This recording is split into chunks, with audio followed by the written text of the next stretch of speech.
This video looks at certain questions that we should ask ourselves when we are thinking about vertical integration.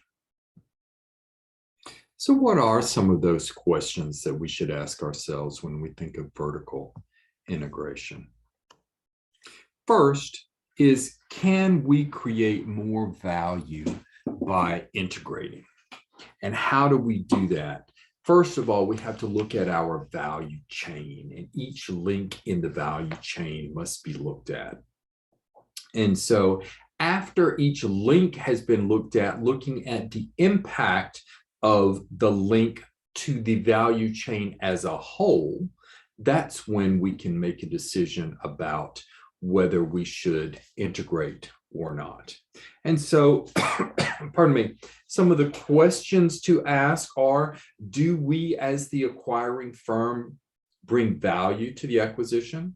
Will we be a better owner or administrator than the prior owner?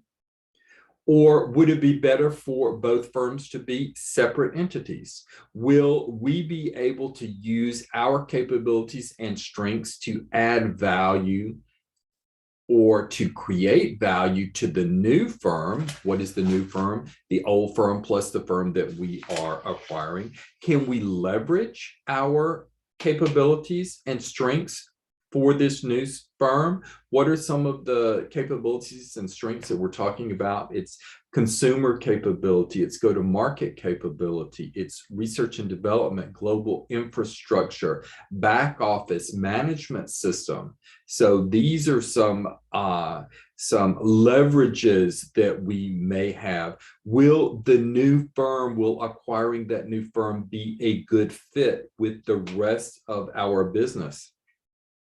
Do we have a similar cost structure? Is one a cost leader and the other a differentiator? If so, automatically we have diametrically opposed business models. Will the acquisition reinforce our value proposition with our consumers?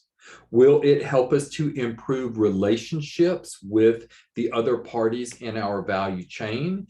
And as well, will it help us to innovate? One of the things that we do see is that oftentimes acquisitions add complexity to an already scattered and fragmented strategy. It makes it even harder for the company to win overall. Often the costs of the assets are actually greater than what the assets are truly worth. And then as well, the strategy and the capabilities in the targeted acquisitions are often very different. When we talk about integration, we can talk basically of four different types of integration. So those four different types of integration are horizontal integration, vertical backward integration, vertical forward integration, and conglomerate integration. And when we're talking about horizontal, vertical, backward, and vertical forward, we need to understand what are the stages of production. So there are three stages of production. The first is a primary stage. That's the extraction of raw materials. So we can think of mining and farming and fishing and lumber. The secondary stage is manufacturing, refining, it is processing, it is anything that is transformational. And then the third stage is the tertiary stage. It's services, it's the downstream, it's anything that's related to the sales, to customer support. We can think of the financial services, we can think of healthcare, we can think of software implementation, we can think of supermarkets. So we look at these three stages. And horizontal integration is one firm acquiring another firm in the same industry, but at the same stage. So at the primary stage, secondary, or tertiary. What are some examples of that? We can think of Walgreens buying Rite Aid. They were both drugstores. We can think of car dealerships. So the Baxter dealerships here in Omaha. I believe there's a Baxter Volkswagen. I think there's a Baxter Audi. I think there's a Baxter something else as well. So we've got various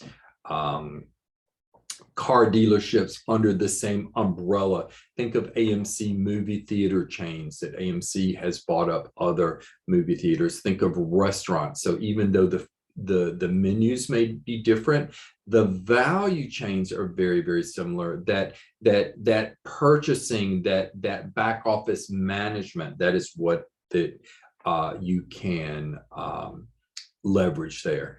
Vertical backward integration. So if we look at that, it's where a firm is acquiring a second firm in the same industry, but at an earlier stage. So if you're secondary, if you're manufacturing, refining, and processing, transforming, you would be buying those primary, where you're buying the extraction, the actual raw materials. Or if you're in the tertiary stage, which is downstream sales and customer support, for example, you would buy, or you could buy the secondary stage, which is the manufacturing stage, or you could also buy the primary stage. So what are some examples there? If we think of Starbucks,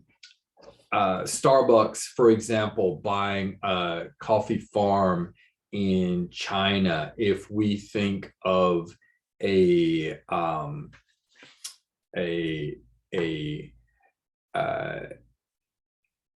firm acquiring suppliers' components, for example. So if you have a supermarket that is buying a food processing company, if you think of any item that is a portion or somehow is a part of your product, your service, and you acquire a part of that. Maybe it's the distribution chain. So maybe it's not the actual creation of the product, but it's the transportation of that product or service.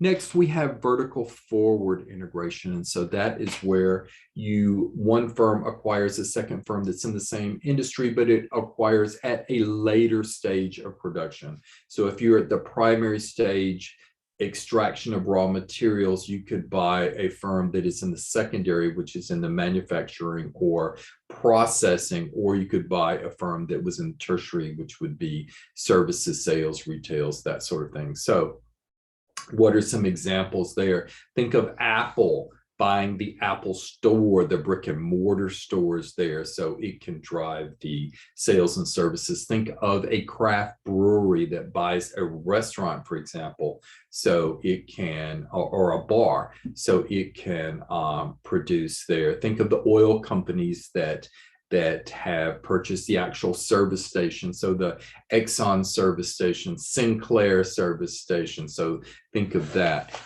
Also, we think of conglomerate integration. And so what is conglomerate integration? When we think of conglomerate integration, we think of firms that are in completely different industries that and in different stages there, but you are acquiring that knowledge. You are acquiring the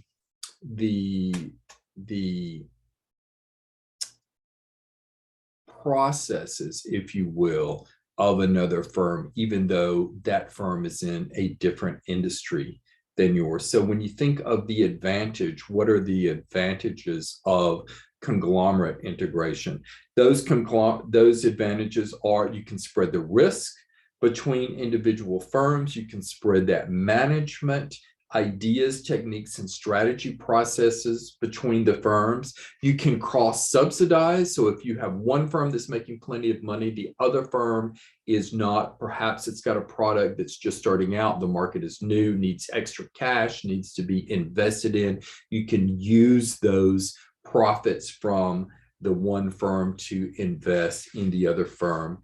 And the major thing is, this conglomerate integration does help you acquire new customers and new markets. It helps you to be more flexible. When we think, what are the advantages for vertical forward integration?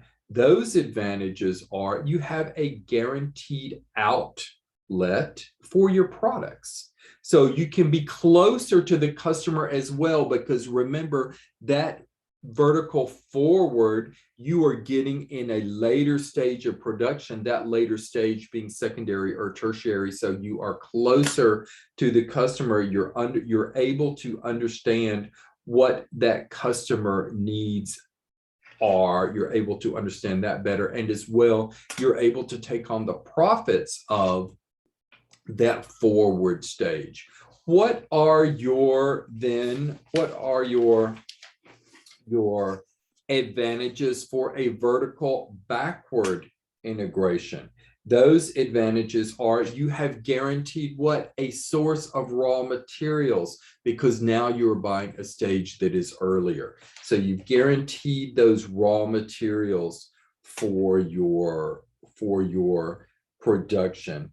As well, you are denying your competitors that same source of raw materials for their products, and as well, you are able to take on the profits of that prior stage as well. So when we look at conventional reasons for vertical integration, that conventional reason was primarily concerned with market efficiency versus firm efficiency. Was it cheaper to buy the item on the open market, or was it cheaper to build that item in-house? So the conventional wisdom looked at those market transaction costs. And so those transaction costs being what?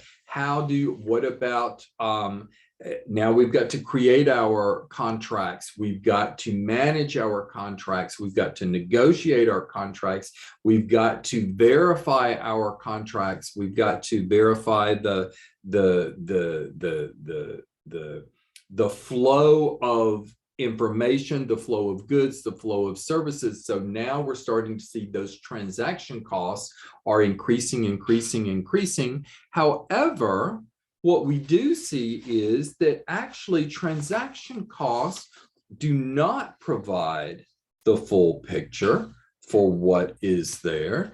The most critical reason then is to develop organizational capability and to be able to sustain that organizational capability. So that is why that entire value chain must be analyzed. You analyze the individual links, but you analyze those individual links as part of the chain. You might do very well maximizing certain portions of that value chain, but for the whole of the value chain, you find out that now you are actually not as profitable as you would have been. So let's say that you maximize your purchasing, for example, and you get great deals on your purchasing, but then what do you have to do? You have not maximized what your process was, your manufacturing process. And so now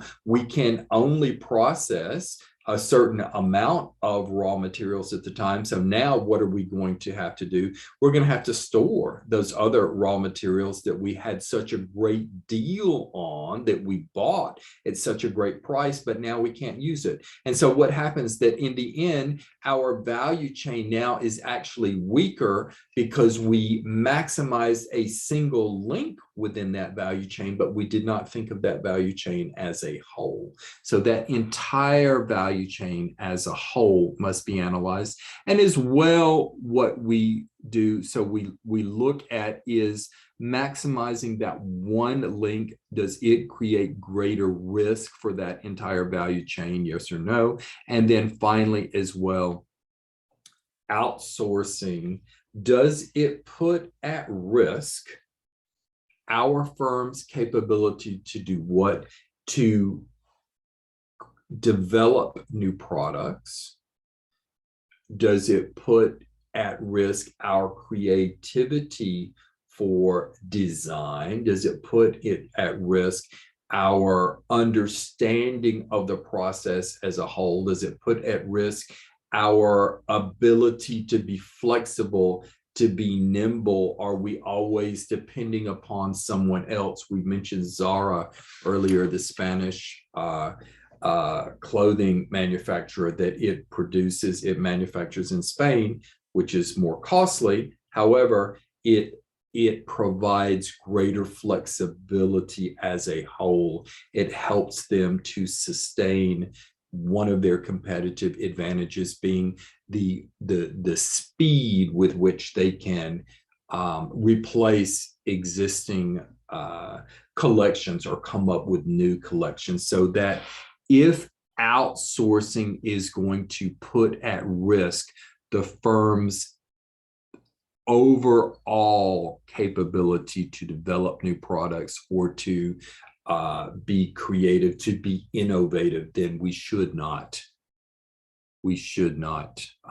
outsource. And so therefore we should not integrate as well.